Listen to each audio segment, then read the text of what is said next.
Voici les définitions d'identité de genre qui proviennent des documents du ministère de l'Éducation du Québec. Les définitions de genre et d'identité de genre sont regroupées dans la même définition dans le guide à l'intention des milieux scolaires sur la diversité sexuelle et de genre. Le texte se lit comme suit. Identité de genre. Expérience personnelle, sentiment profond et intime du genre d'une personne. Le genre est un continuum largement compris comme ayant deux pôles, masculin et féminin, mais toutes les nuances entre ces deux pôles et à l'extérieur de ceux-ci sont possibles, personnelles et légitimes. L'identité de genre d'une personne peut être différente du sexe qui lui a été assigné à la naissance. Un peu plus loin dans le glossaire, on indique que cette identité de genre peut fluctuer dans le temps. Voici les définitions qui proviennent du glossaire de la composante éducation sexuelle du nouveau cours de culture et citoyenneté québécoise. Pour le genre, on dit processus social et historique de différenciation et de hiérarchisation des femmes et des hommes, ainsi que du féminin et du masculin.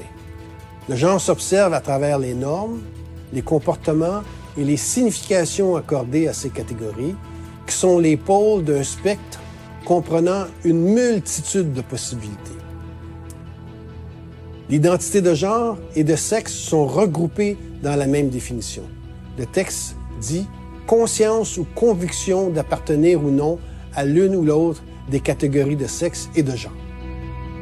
Bon, clairement, il n'est pas souhaitable que des définitions créent plus de confusion que de résolution.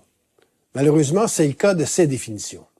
La première ne définit pas le genre, mais explique qu'il est un continuum. Dans la deuxième, le genre est défini comme un processus.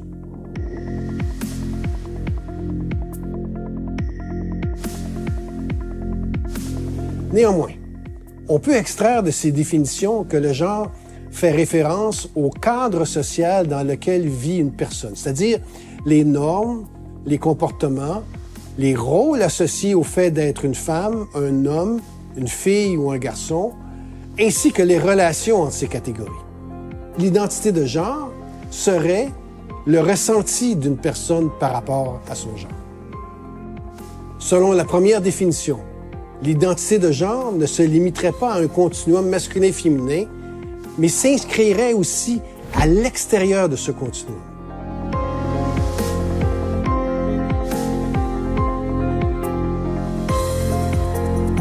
Cela peut aussi inclure les personnes biogenres, celles qui se sentent proches de la nature, ou les personnes qui ont un genre astral, celles qui se sentent proches de l'espace.